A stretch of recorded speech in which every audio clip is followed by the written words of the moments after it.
5ই আগস্টের পরে বৈষম্য বিরোধী ছাত্র আন্দোলনের নামে বাংলাদেশে যা যা হয়েছে, প্রথমে আমরা দেখেছি এটা শুরু হয়েছিল কোটা সংস্কার আন্দোলনের নামে। বাংলাদেশ আওয়ামী লীগ, বাংলাদেশের সকল জনসাধারণ এবং আমি একজন ছাত্র হিসেবে এই আন্দোলনকে আমিও সমর্থন করেছিলাম। কিন্তু কোটা সংস্কার আন্দোলনকে পুঁজি করে বর্তমানে যা হচ্ছে বর্তমানে বাংলাদেশে কোনো আইন নাই, কোনো আদালত নাই, কোনো বিচার নাই, কোনো বিচার ব্যবস্থা, কোনো মানবাধিকার, কোনো কিছু নাই। আমরা সবাই জানি বাংলাদেশে এই 2 থেকে 1 দিন আগে একজন ইউনিয়ন পরিষদ সদস্যকে গণধর্ষণের পরে তার মুখে বিষ ঢেলে হত্যা করা হলো মব জাস্টিসের নামে। এটা কেন হচ্ছে বাংলাদেশে? আমার শুধু ছাত্রদের কাছে এটাই জানার ইচ্ছা যে আমরা কি এমন সংস্কারই চেয়েছিলাম? ছাত্ররা কি এইরকম সংস্কারের জন্য আন্দোলন করেছিল যে যেখানে জয় বাংলা দেওয়ালে জয় বাংলা লেখার অপরাধে ছাত্রলীগ নেত্রীকে পরীক্ষার হল থেকে তুলে নিয়ে যাওয়া হবে? আমরা কি এরকম বাংলাদেশ চেয়েছিলাম? এখন বাংলাদেশে কিসের সংস্কার হচ্ছে? বাংলাদেশে এখন সংস্কার হচ্ছে 1971 মুছে ফেলার সংস্কার। বাংলাদেশে সংস্কার হচ্ছে জাতির পিতা বঙ্গবন্ধুর অবদান মুছে ফেলার সংস্কার। বাংলাদেশে এই মুহূর্তে সংস্কার হচ্ছে বর্তমানে বাংলাদেশে শহীদের সংখ্যা নিয়েও প্রশ্ন ওঠে। 71-এর মুক্তিযুদ্ধে শহীদের সংখ্যা নিয়ে প্রশ্ন ওঠে। এইরকম সংস্কারই কি আমরা দেখতে চেয়েছিলাম? আমার এটাই বৈষম্য বিরোধী ছাত্র আন্দোলনের যারা নেতৃবৃন্দ তাদের কাছে প্রশ্ন। আপনি তো খুব রিসেন্ট সময় দেশ থেকে এসছেন, দেশের পুরো দেখেছেন। সেই দেশ আর এই দেশের মধ্যে পার্থক্যটা কি দেখেন আপনি? পার্থক্য আমরা প্রথমে যেটা দেখতে পাই, তো বর্তমানে বাংলাদেশের যা অবস্থা, আমার গ্রামে আমি আমার নিজের উদাহরণ দিতে পারি। আমার গ্রামে আগে শান্তিতে আমার বাবা মা ঘুমাইতে পারতো, এখন শান্তিতে ঘুমাইতে পারে না, কারণ আমার বাবাকে, অসুস্থ অবস্থায় বৃদ্ধ বাবাকে তার পুরো গ্রাম পাহারা দিতে হয়।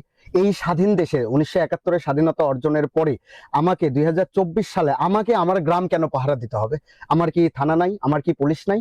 এরকমটাও আমরা শুনতে পাই যে এলাকায় কেউ যদি কোনো অপরাধ করে তাকে পুলিশের কাছে নিয়ে যাওয়া হয় না, তাকে দেওয়া হয় জামাত শিবিরের নেতাদের কাছে। জামাত শিবিরের নেতারা নাকি তার বিচার করে। আমি কি এরকম বিচার ব্যবস্থা চেয়েছিলাম? আমি এই বাংলাদেশে কেন ফিরে যাব? আমরা তো এরকম বাংলাদেশ চাইনি, আমরা তো এরকম বাংলাদেশ চাই না কখনো। আমরা এইরকম আমরা সেই বাংলাদেশই চাই। ছাত্ররা বলে সংস্কার সংস্কার সংস্কার। আমি একজন ছাত্র এবং একজন সাধারণ নাগরিক হিসেবে, বাংলাদেশের সাধারণ নাগরিক হিসেবে আমি চাই আমার দেশ সংস্কার হোক, কিন্তু এই সংস্কারটা আমরা চাই না। আমরা আমার দেশের 1971 থেকে আজ অব্দি যে আমাদের স্বাধীনতার যে গৌরবোজ্জ্বল ইতিহাস, আমরা সেই ইতিহাস মুছে ফেলতে চাই না। আমরা সেই ইতিহাস মুছে ফেলে সংস্কার চাই না। আমরা চাই দুর্নীতি, দেশ থেকে দুর্নীতি দূর হোক। আমরা চাই এইসব চোররা দূর হোক, যারা গণভবন চুরি করে, যারা পুলিশের থানা চুরি করে, যারা মসজিদে চুরি করে, যারা মাজার ভাঙে, এবং যারা মুখে বলে যে মাজারে যাওয়া হারাম, এবং তারা মাজার থেকে মাজারের গরু ছাগল ইত্যাদি লুট করে নিয়ে এসে তারা পিকনিক করে। আমরা এই সংস্কার চাই না।